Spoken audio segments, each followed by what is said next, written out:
Hi, welcome to How She Made It Summit, where we're interviewing amazing women around the world. And today I have Tracey Lee Wallace with me, and I am Tiffany Scott, the founder of Yumi She Collective, where we help women connect with their uniqueness and create their in-demand brand, and also the founder of Sister Suppers, where we create community from within women's homes through sisterhood. And I'm so excited to share Tracey with you today because she is the founder of the self-love movement, and she is a self-love coach. Now, who does not need that? Everyone needs that. She powerfully guides her clients and shifts them from darkness and illusion into their phenomenal self. I love the way that you phrase that. So welcome, Tracey. Thank you so much. I know that we only met a couple of weeks ago, but I really felt like it was love at first sight. I saw her get on stage and her presence was full of self-love, and she talked about the self-love movement. I was like, oh my God, I have to speak to you. So I'm just so glad that you said yes to this, and you constantly just show up and radiate in such an amazing way. So share your story into the journey of your own self-love, which I know is always ongoing, but your own self-love, and why you've created a business and purpose around it. Sure, absolutely. And first of all, thank you for having me. It's such an honor. I love to meet new, old friends, people that you're new in this lifetime, but there's some knowing there. There's some connection there. That's beautiful. And so I'm just honored to be here and happy to spread whatever message that gets co-created in perfect harmony and synchronization from you and I together today. So thank you. It's an honor. I truly believe that our life purpose comes often from our greatest wound. Yeah. And I grew up not feeling very loved and not feeling very lovable because I didn't feel loved. Of course, from a higher spiritual plane, I know I was always safe and always loved.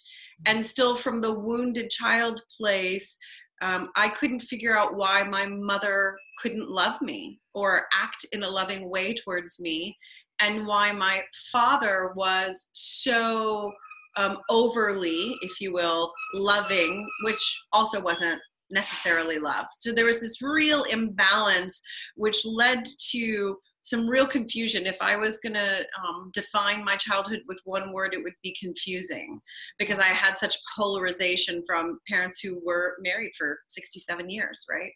So truly my journey to consciousness began around the age of 15, when I decided that I hated the way it felt to be me. I hated my mother, and I didn't want to feel that anymore. And I'm not sure why or how a 15-year-old gets to know that. It seems phenomenal to me now. Then it just was kind of my tenacious way of being. And that's really when I started on I want to feel differently from the inside out. And that led me all the way to where I am today. It wasn't until probably 2008 when a friend of mine said to me, Tracey, when are you going to write a book? And I went, a book? What would I write a book about? And he said, you have all this wisdom. And I said, none of it's mine. It's just stuff I've collected along the way that other people have said, and I've just put it in my toolbox. And he said, you have a responsibility to share that. And I really paid attention to, that really planted a seed in me of a higher way of like being able to give what I have amassed for myself to other people. It hadn't really occurred to me then that I was basically getting a PhD from the universe on love and how to love myself. So that's, the shortest version of how it came to be. In that way. When people ask me how long have I been doing this, I tell them since about the 5th grade, but nobody really paid me in the 5th grade, and we didn't call it life coaching in the 5th grade. Right. But in the 5th grade, it's really the beginning of when I could start to feel empathically other people's angst, other people's pain, other people's, the Yiddish word surus, your troubles, your worries, right? That was the beginning of me being able to really feel other people, which makes sense developmentally, as adolescents start to notice other people and not just family. That's really when it started for me. And right around the same time, 15 and all that stuff. Yeah, I absolutely agree with you that our wounds support our purpose because we have such a connection to it. And when we rise on the other side of it, we can really help and support people that have similar wounds. And we've all had different experiences, but I think for the most part, most of us are suffering from very similar things. Yes. And self-love definitely being one of them. And in a world where we're often surrounded by scarcity as well, it can be really hard to move out of that mindset of like, you know, I can love myself, therefore I can be loved, and I can create the wealth, the world that I want around me as well. So I love speaking to women throughout this series that really what they've done is they've defined their purpose in life, and then they've created a business around it, which is so beautiful that in this day and age, we have the opportunity to do that. And I feel like, I really believe that women are really going to change into this new paradigm of the way that we lead and co-create together. It's so, so important. So how in your business journey of like bringing your purpose work into your business, what's been your journey of creating what you would consider true wealth in that? So that's such a great question. In the beginning, it was really about just giving myself permission. And at the very beginning of my journey in really stepping into this as a professional, I was reluctant to call myself a life coach for various and sundry ego making up stories reasons, right? And so my very first business card said self-exploration guide.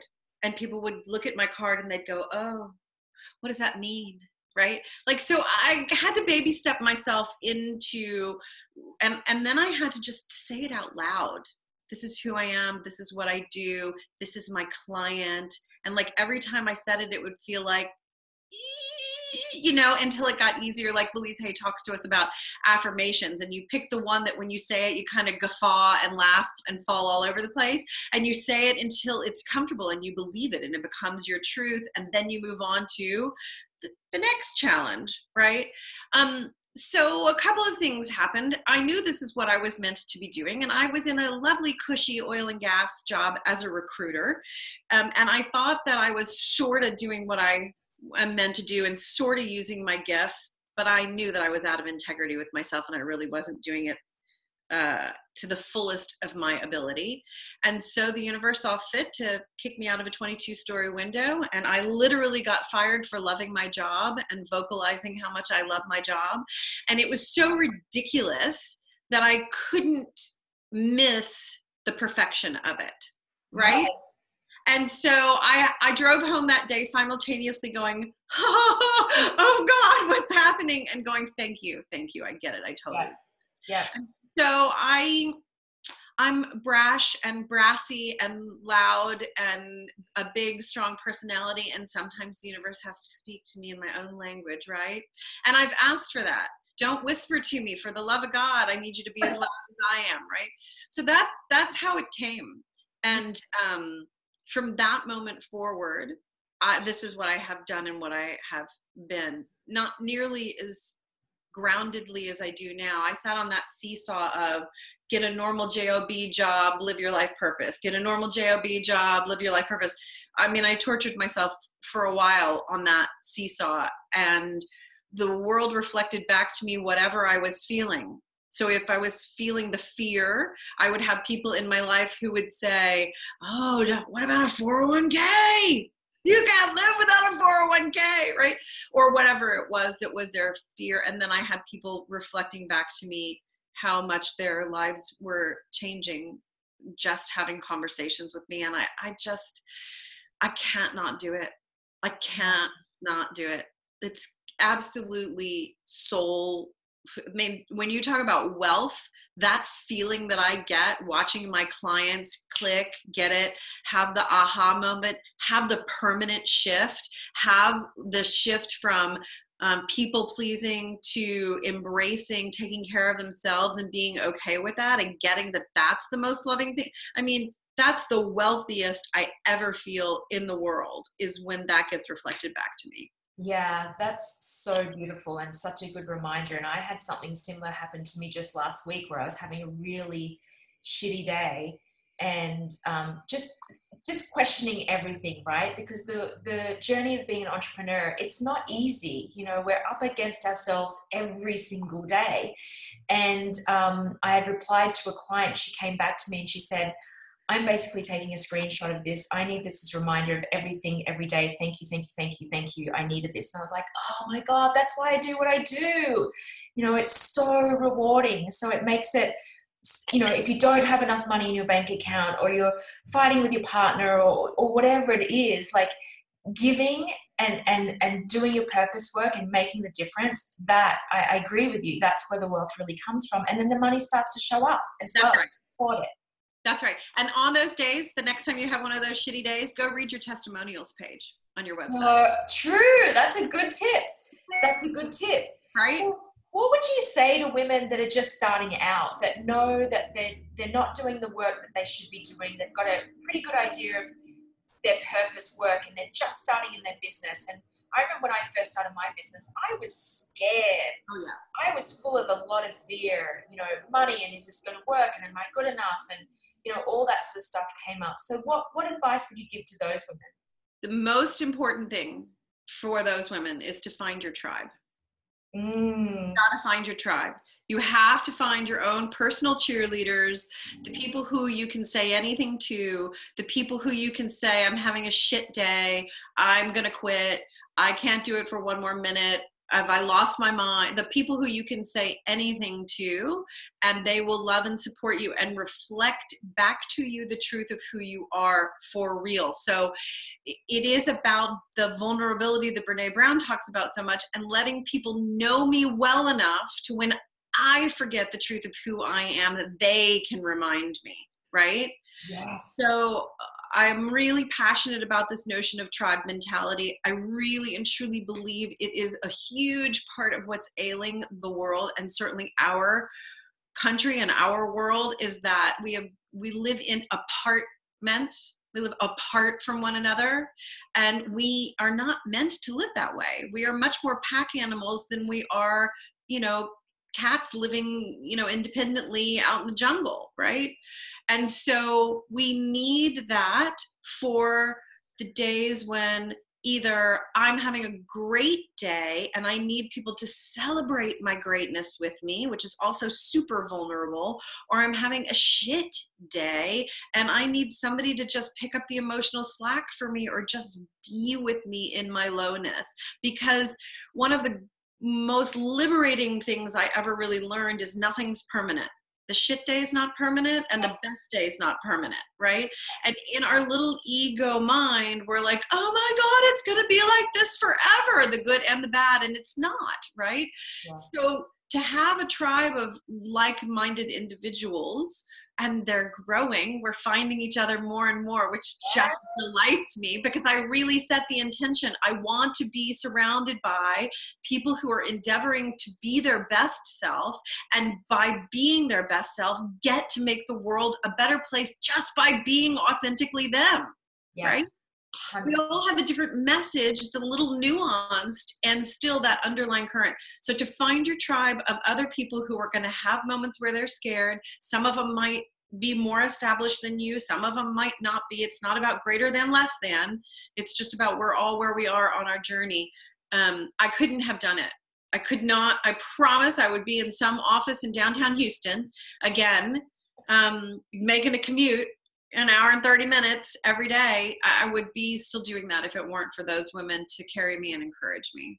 Yeah, I 100% agree with you. Sisterhood is such a key element to my own growth as well. And you and I were talking about this before we jumped on and started recording, of just having sisters around you that will call you on your shit, you know, that will raise you up when you need to be raised up, but also call you when you're like, you know what, you're not seeing this, or maybe being a little bit selfish, or just really be honest with you. Yeah. That is when you feel the most powerful, and I think the most wealthy as well. Yes. And for me, definitely the most loved. And, you know, if you look at my personal Tracey Lee bank account, not the one at Chase Bank or USAA, but the real bank account, my currency is love, period. That's the currency in my bank account. So it's not a small surprise that if you looked around my house, you couldn't possibly count the words love or the number of hearts. I mean, I don't even know when it started, honestly. And the greatest reflection of me back to me in the world is when other people see hearts in nature, or they happen upon something, they take a picture of it and they send it to me. Holy schmoly, man. That is my favorite part of being me, is that moment reflected back to me. So that my wealth, no matter what the numbers are in my Chase bank account, the amount of true richness that I feel in my personal life from what I've created around me and what I've created in the people around me, is just, it's immeasurably wealthy. Yeah, I love that. I love that reflection of the hearts being, it's like the testimonials and whatever. It's just beautiful. I love it. I love it. I love it. So what would you say to women that are struggling with self-love, are struggling with wealth, are struggling with self-love, money, all of it? How do they get on track? Yeah. So you come work with me, or I mean, the very first thing to know, and the very first thing that I would say is, you are so not alone. I mean, we have a deficit of self-love in this world, and the whole notion of love thy neighbor as thyself has been shortened to love thy neighbor.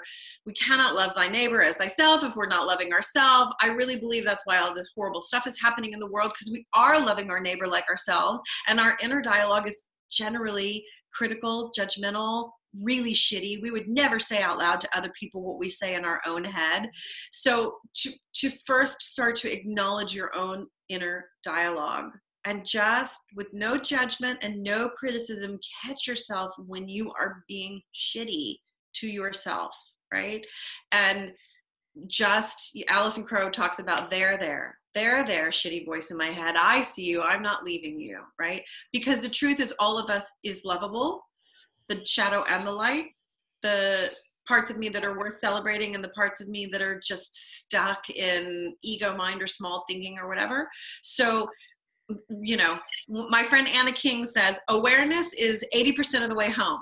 So if you can recognize and acknowledge, hey, I'm in a deficit of self-love, you're 80% of the way home. So celebrate that, right? And then one of the things that I tell women, especially single women who want to bring men into their lives, is, what do you love being, or partners of any kind, what do you love being in a relationship? What do you love? And if they say, for example, I love fresh flowers, great. Then your assignment is to buy yourself fresh flowers once a week. Make sure you have them all the time. If we're not actively loving ourselves, right, then how can we imagine or expect the world to know or to do it, right? So what ways, big or small, can you actually actively love yourself? Notice when you're tired, rest. Play. Give yourself permission. It starts with noticing yourself and recognizing. We have a lot of paradigms in our world that say that I should be last on the list, right? The only paradigm that exists in our society that doesn't say that is when you get on a plane and they say, put the oxygen mask on you first. That's the only time. That's it. That's the only one, right? And what I would venture to say is, that's it. That's always it. I was a single mom for a long, long time. My youngest is 21 now. My oldest is going to be 26. But for the longest time, the best gift I could give them was a happy mom. So I had to make sure I was on the list somewhere, right? And not at the bottom. Yeah. And that's a good reminder for so many mums and women in general. I think we definitely, because we're such nurturers, we put everybody first. But the acknowledgement of just the self-awareness, 80% there, is such a good reminder of like, okay, I see what's happening here. And then you've got the opportunity to really shift that as well. And I think it's a constant daily action of self-awareness and adjustment and readjustment and things like that. It is. It's a rewiring of the neural pathways, which sounds insurmountable and hard and big. And how do we do that? And it's sciencey, but the way we get good at anything is the way we get good at everything. And that's by practicing. Yes. So the messages that we see, you know, someone sent me a picture yesterday of a little hamster with heart-shaped glasses on, and it says, I can't see the haters in the world with my love glasses on, right? And that's this is my life. I mean, truly, this is my life. So surround yourself with positive messages. There are plenty of people out there. You can join the self-love movement on Facebook. It's the self-love movement with Tracey Lee. Whatever you need to do to be able to saturate yourself with a more loving message, eventually it will seep into your DNA. Yes, your ego mind will argue with you from time to time. That's okay. Just notice that. And then love yourself in that. Every single thing we do is an opportunity to choose fear or love. This comes from A Course in Miracles, of which I am a teacher. So notice, am I thinking fear thoughts or am I thinking love thoughts, right? And how do I feel when I think love thoughts, and how do I feel when I think fear thoughts? So it's really introspection and a constant noticing of self. And one of the things that I tell my clients is our emotions, our feelings are like the hands on the compass that tell us where to go. But we have to stop long enough to notice what the heck I'm feeling. And especially as women, we wake up with the go, go, go, and the got to do the list and the list of things to do. And oh my God, the list of things to do. The list of things to do is no different than breathing. It's always there. Yeah. It never, ever, ever goes away. So stop letting it beat you about the head and shoulders. Yeah. And add things to the list of things to do, like self-care. Yeah, I'm reading A Return to Love at the moment. Oh, such a good book. I love her books, and I used to go to her talks, her live talks, Marianne Williamson's live talks in LA as well. It's such a good reminder of love is real and fear is an illusion. right. If we just can live in that space, and sometimes it feels hard and sometimes it feels woo-woo, but the more we can do it, the more we get better at it as well. And I think you're a really great example of that as well. But I'm sure you still have crappy days too, right? I absolutely do. I often say life happens to the life coach. Yes, that's so true. That's right? So true. And, my mother, the one I spoke about at the top of this conversation, my mother was really my greatest teacher. And not the kind of teacher that you were so excited about class. Like, no, she was not that teacher, right? You didn't skip and bring her an apple. And she was indeed my greatest teacher. Absolutely. And she passed away in July of last year. So life definitely happens to the life coach. But even in that, even in her transition, the way I get to show up is authentically me. And those last 16 days of her life were so beautiful. And they were the most sacred time she and I have ever had together. And it really is because of all the work that I could show up in the way that I want to show up, unaffected by whatever has happened in the past, unaffected by any of that, just in my purest, truest, cleanest channeled self, because I've looked at all the gunky stuff and gone, ooh, there's a piece of, ew, I don't want to hold on to that. One of the things that I tell people too is I have a 3 times rule. Have you ever noticed how people will tell, or I will tell the, oh my God, let me tell you about this horrible thing that happened. And you're like, you tell the horrible thing and then you call the next person to tell them the horrible thing that happened. Why are we giving CPR to the horrible things that happen in our life? Yeah. You can tell them 3 times. And if you're working with a coach or a therapist, or you have a group you're working with, save one of them for those, right? Like, make it count. But the good stories, right? Tell those over and over and over again. Yeah. Yeah, I like that 3 times rule. I have to say, often I get sick of hearing myself that I just cut myself off anyway if I know that I'm in that negative space. Yeah. But I like that three times rule. Pick 3. I give myself permission. I give myself permission to tell it 3 times and then I'm done. Yeah. So who's been a huge inspiration in your life? Well, it's interesting you bring up Marianne Williamson.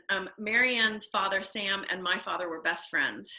And so, really? Yeah, absolutely. I grew up going to Sunday brunch at her grandmother's house. And so she's been a phenomenal elder sister, way shower. She's my absolute penultimate. Like, I will follow in her steps as much as I possibly can. Aside from the politics, I love you, Marianne. That is just not my gig.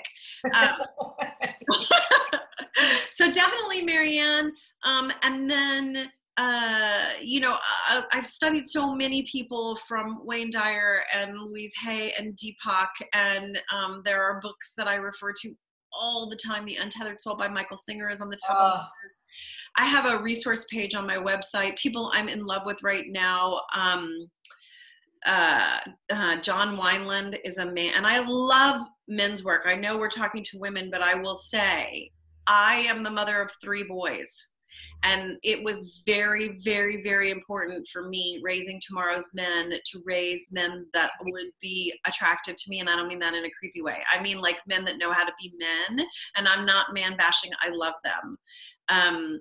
It's very easy to see the atrocities that have been done to women over time. It's less easy to see the insidiousness of what's happened to our brothers. So I am absolutely enamored with men's work, and John Wineland is a great one. My dear friend Jordan Gray is another one who does men's work. So I really have again, I'm a boy mom, and I like boys. So I have my head tipped in that direction as well. And then in my own life, there are people whose names you won't know, or maybe you will. There's Jenny Lawson is a really good friend of mine, the blogess, and she's written several books, again, from her own stuff. Like, here's my shit, and came this amazing success, right? So women, for me, and she and I used to do the Comfort Food Club together, right? And stuff like that. So from women who we were in the weeds together, and then my closest friends who are giants and champions in my life, and my new friends like Allison Crow. And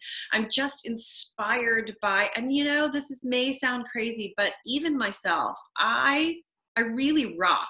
And I don't mean it from an egoic way. I mean, I know my story. I know what I've lived through. I know what I've survived. I know what I've celebrated, and feel like I dragged my heart across broken glass, and I'm still here doing what I'm doing in the world. I inspire myself, truly. And as a teacher of self-love, if I don't put myself on the list, right? It's so I don't do it because it's what I should do. I do it really, really authentically. I am absolutely overwhelmed in a lovely way with what I've created in the world and what I continue to create, and what gets reflected back to me. I love it. And so my dog's sleeping. The dog's She's barking in her sleep, and I think it's so funny because before we got on here, you're like, let me move the squeaky toys out of the room, and now my dog, I don't make her up. I manifested dogs squeaking. It's just look how powerful I am. So cute when they run and sleep bark. That was not a squeaky toy, it was her sleeping. I love that you put yourself in there. It's showing up fully and in the work that you do as well. And I love that you put yourself there as an inspiration, because I really believe that not enough women are connecting with their own power, their own divine truth. They're not bragging about how friggin' awesome they are. And every woman is awesome, and we're all connected. We're all sisters, and we're all brothers. And I had a reminder of that last night where I was watching one of those kind of like funniest home videos, you know, where they, yeah, which I love, but the ones that really hurt themselves, I feel it physically in my body. My whole body like gets the kind of sensation of it. I'm like, I'm sitting there last night, you know, philosophically pondering and thinking, we truly are all connected. We truly are all connected. And the more we can start with loving ourselves, the more we can love each other, and what a better world that would be. For sure. I like to think about the grove of aspen trees, and so many people know this analogy. The aspen trees, when you look at a forest of aspen trees, they all look like individual trees, and in truth, they are the largest living organism on our planet, because they are all part of one root structure and one system. And so while they look like individuals, they're not individuals. And I can't remember, I'll have to think of who it was. A friend of mine was talking the other day about you know how the starlings fly together and the fish swim together. And he was saying, when we're on the highways together, and you're from LA and I'm from Houston, so we know about highways. Our brethren and sister in Austin that like to talk about traffic, they do not know. We know. Oh, I know, right? So when we're on the highway together and we're in traffic together and we're super close to each other, isn't that what we are? Aren't we judging and sensing that how close, how far, how whatever? And sure, sometimes we bump and we collide, but for the most part, that's pretty awesome if you really think about it and look at it. We are synchronized swimming or flying like the starlings. So the truth is we are all incredibly, incredibly connected to one another. And I really believe that more people are waking up to that, and compassion and feeling for one another. Or some people have to ricochet the other direction and really get protective. But it's still born out of the fact that they can feel other people's pain. Yeah, absolutely. And we're connected to the earth as well. We're connected to those starlings and the fish and all of that as well. Yeah. Thank you so much. Share your free gift with us.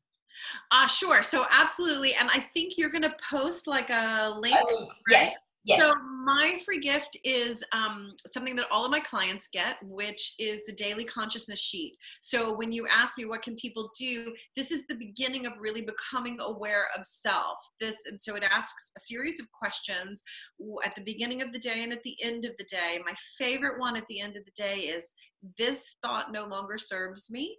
A more loving thought is. Right? That's beautiful. So it's just an exercise to allow me to connect to what I'm feeling. It gives you an opportunity to give yourself girls, where you can give yourself a gold star for the day and cheer yourself on. That's not an innate thing, and we've got to do that. And then a couple other little exercises. So that's beautiful. Everyone needs that. Such a good reminder. Okay, last question before we finish up. What makes you happy dance? Like, what makes you so giddy, so over the moon that just gets you every time? Wow, there are so many things. Hot pink hearts, any kind of hearts anywhere. I think probably my favoriteest happy moment is when my boys and I are all together and we're cooking and we're eating. And I have 2 girlfriend-in-laws, as I call them, live-in girlfriends, and we're all here together in my little house with like the dogs and it's just that. There's something about food and family and that connection that is just lovely for me, really lovely for me. But we could talk 30 minutes about things that make me jump up and down and happy dance. Connection and meeting new friends like you, and really knowing that, almost having the premonition of being able to see into the future of what it may be someday. That's connection. It's probably just connection. If I had to pick one word, real, tangible, palpable connection. I love it. And that is love. Connection is love. Yeah, beautiful. Thank you, Tracey Lee. I am just so glad that you said yes to this, and I look forward to playing with you much, much more and continue to help you spread the love as well. Thank you, darling. I appreciate you so much. Big love to all of you out there. Thank you.